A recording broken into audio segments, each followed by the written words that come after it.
नमस्कार, कृष्णा क्लासेस में आपका बहुत बहुत स्वागत है। आज इस वीडियो में हम हंगर पोएम का क्रिटिकल एप्रिसिएशन क्लियर करेंगे। एक लॉन्ग क्वेश्चन है, right a critical appreciation of Jayant महापात्रा's hunger. Jayant Mohapatra की पोएम हंगर है, उसका क्रिटिकल एप्रिसिएशन लिखिए। किसी पोएम से रिलेटेड यदि कोई लॉन्ग क्वेश्चन पूछा जाता है तो वो अक्सर पोएम का क्रिटिकल एप्रिसिएशन ही पूछा जाता है। तो ये एग्जामिनेशन के पॉइंट ऑफ व्यू से ये आपका लॉन्ग क्वेश्चन बहुत मोस्ट इंपॉर्टेंट लॉन्ग क्वेश्चन है। ठीक है, critical appreciation hunger. Introduction to the poem. Poem का introduction, the poem is a dramatic monologue. जो पोएम है हंगर वो एक ड्रामेटिक मोनोलॉग है, इन विच जिसमें speaker passes through a strange experience. Speaker जो है, स्पीकर की जगह हम नरेटर शब्द भी यूज कर सकते हैं। पासिस गुजरता है, थ्रू ए स्ट्रेंज एक्सपीरियंस एक अद्भुत अनुभव से गुजरता है। इट सीम्स ऐसा लगता है, ही हैज बीन वह रहा है, एक यूजुअल विजिटर रहा है टू प्रोस्टिट्यूट्स। प्रोस्टिट्यूट का मतलब तो जानते ही होंगे आप, वेश्या।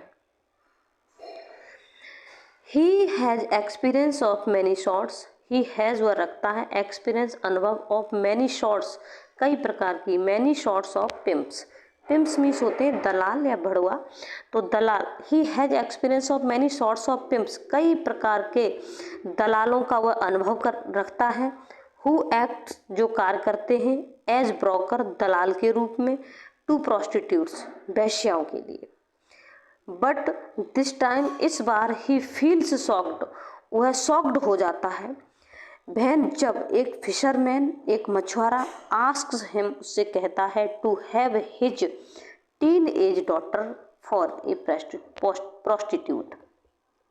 लेकिन इस बार जो है नरेटर बहुत शॉक्ड रह जाता है, और क्योंकि एक फिशरमैन उससे कहता है, उसकी टीन एज डॉटर है उसको प्रोस्टिट्यूट करने के लिए कहता है। सेकंड हेडिंग है realistic poem. Realistic poem, hunger is a realistic poem. Hunger एक रियलिस्टिक पोएम है, एक वास्तविक पोएम है, बाय जयंत महापात्रा, जो जयंत महापात्रा के द्वारा लिखी गई है। इट इज सोशल सटायर, यह एक सामाजिक व्यंग है। दैट ब्रिंग्स टू लाइट, जो प्रकाश डालता है, द मिजरेबल लाइफ, दयनीय जीवन, ऑफ दोज पीपल, उन लोगों का। यह एक सामाजिक व्यंग है जो उन लोगों के मिजरेबल लाइफ पर प्रकाश डालता है, या ये जो पोएम है वो क्या है, एक सोशल सटायर है जो उन लोगों की मिजरेबल लाइफ पर प्रकाश डालती है। आगे चलेंगे। हाँ, हु डिपेंडेड जो निर्भर होते हैं, हु डिपेंड जो निर्भर होते हैं, ऑन डेली लेबर अपनी डेली लेबर पर, and have no certainty of their income और उनकी इनकम की कोई सर्टेनिटी नहीं होती, मतलब उन्हें पूरे दिन डे लेबर पर, पूरे दिन की मेहनत पर डिपेंड होते हैं वो, तो उन्हें अपनी इनकम का कोई पता नहीं होता है कि वह पूरे दिन में कितना कमाएंगे उस इनकम से उनका भरपेट भोजन भी मिलेगा उनको या नहीं। Hunger force them to adopt means way of earning and prostitute is a traditional source of income in such circumstances। तो भूख फोर्स करती है हिम देम उनको, टू अडॉप्ट अपनाने के लिए, मीन वेज मतलब तौर तरीके, अन्य तरीके, ऑफ अर्निंग कमाने के, पैसे कमाने के, मतलब तो फिर भूख उनको क्या करती है, रुपए कमाने के, धन कमाने के अन्य जो मीन वेज हैं उनको अपनाने के लिए फोर्स करती है। Prostitute is a tradition source. Prostitute जो है, वैश्यावृत्ति जो है, एक ट्रेडिशन सोर्स होता है ऑफ इनकम का, इन सच सर्कमस्टेंसेस ऐसी परिस्थितियों में। ऑन द वन हैंड एक तरफ hunger force the poor to earn money by sale of the body. एक तरफ तो हंगर जो है, भूख जो है, फोर्स करती है, बाध्य करती है द पुअर एक गरीब को, टू अर्न मनी धन कमाने के लिए, by sale of the body देह बाजार करके, बॉडी को बेच करके। ऑन द अदर और दूसरी तरफ हंगर ऑफ लस्ट काम वासना की भूख फोर्स करती है टू द रिच पर्सन को रिमेन रहने के लिए इन सर्च मीन्स खोज में new and young prostitute.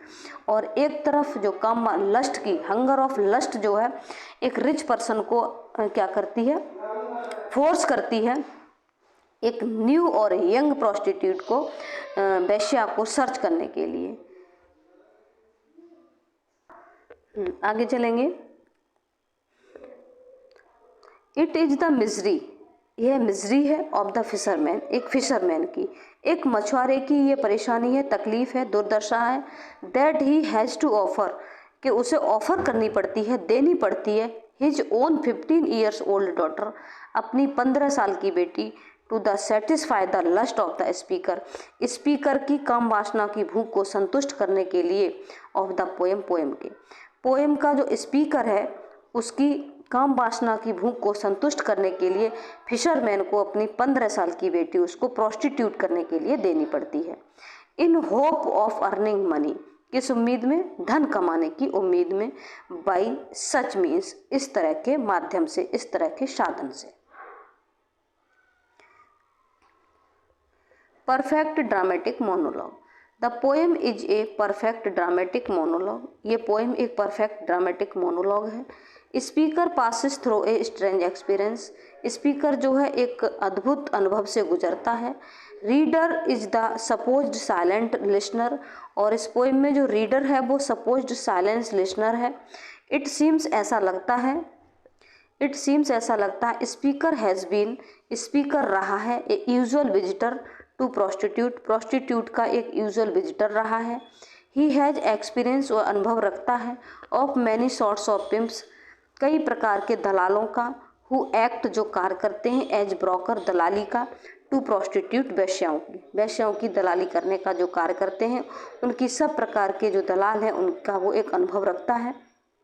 But लेकिन दिस टाइम, इस बार, ही फील सॉक्ड, वह सॉक्ड फील करता है, बहन, जब ए फिशरमैन आस्क हिम, जब एक मछुआरा उससे कहता है, to have his teenage daughter for prostitute, जब एक मछुआरा उससे अपनी टीन एज डॉटर को प्रोस्टिट्यूट करने के लिए कहता है, तब वो बहुत सॉक्ड रह जाता है कि ऐसा भी होता है, एक पिता अपनी बेटी को प्रोस्टिट्यूट करने के लिए दे रहा है। बिसाइड्स, इसके अतिरिक्त, speaker, there are two more important characters, speaker के अतिरिक्त there are two more important characters, दो इम्पोर्टेंट करेक्टर्स और हैं।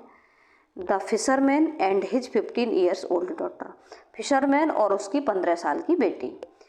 The fisherman offers his daughter for prostitution, fisherman offers देता है, हिज डॉटर अपनी बेटी को, फॉर प्रोस्टिट्यूशन, प्रोस्टिट्यूशन के लिए, येट फिर भी, ही लुक्स केयरलेस, और प्रोस्टिट्यूशन के लिए अपनी बेटी देता है और बिल्कुल केयरलेस दिखाई देता है, मतलब जैसे कि उसने कोई बहुत बड़ा काम नहीं किया है, उसके लिए ये यूजुअल है, सामान्य है, कोई बड़ी बात नहीं है।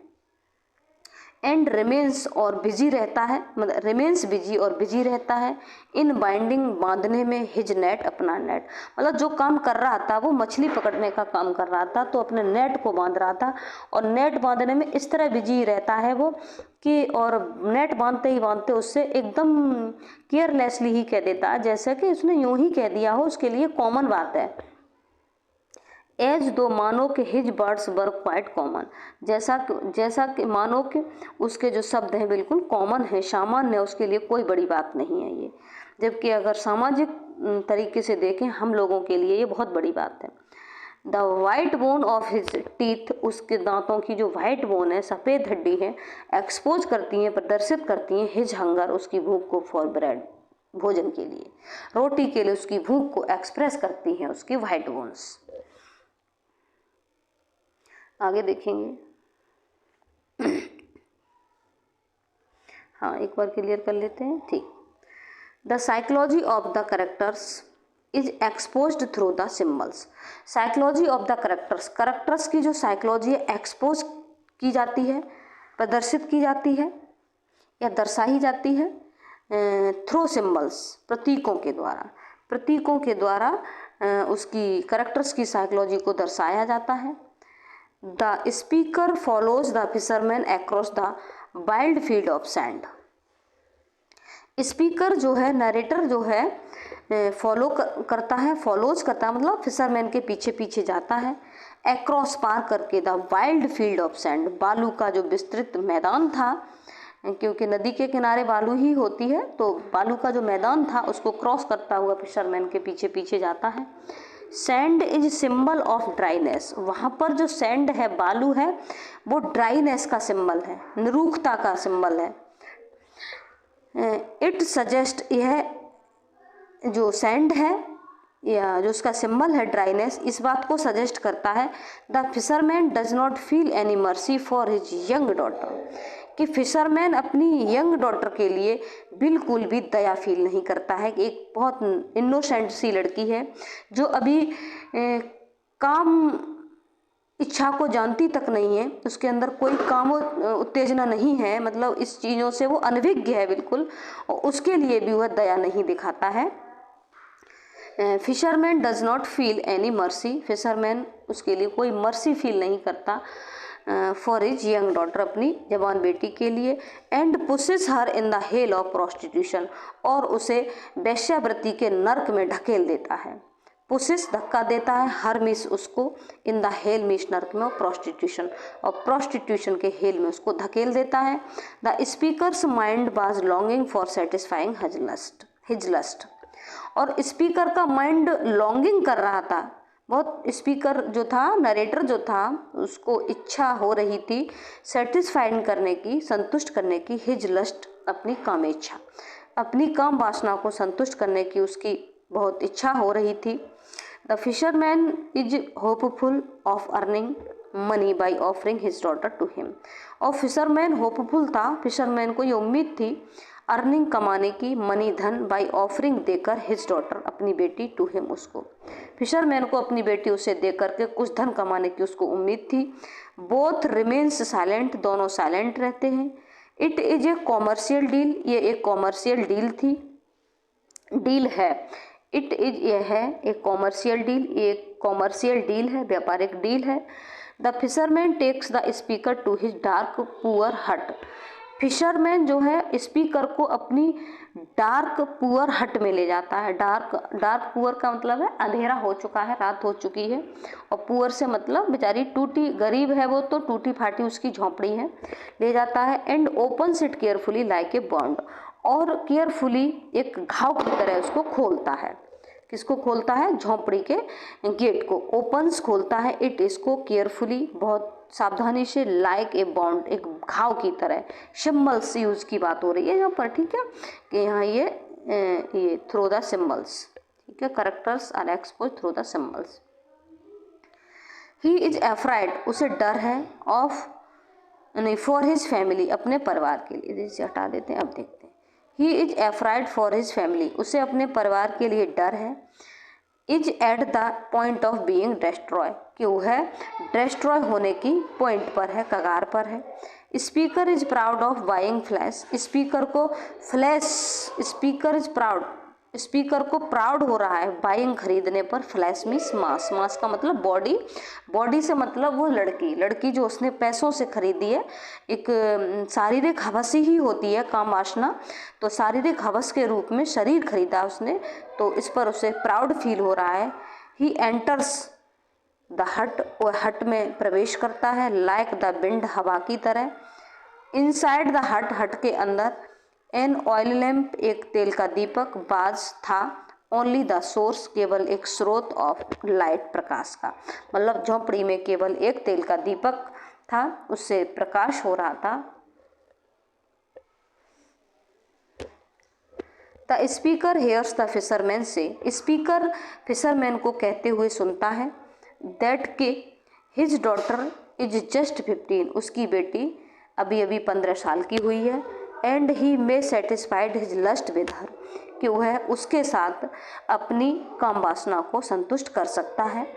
He would be back,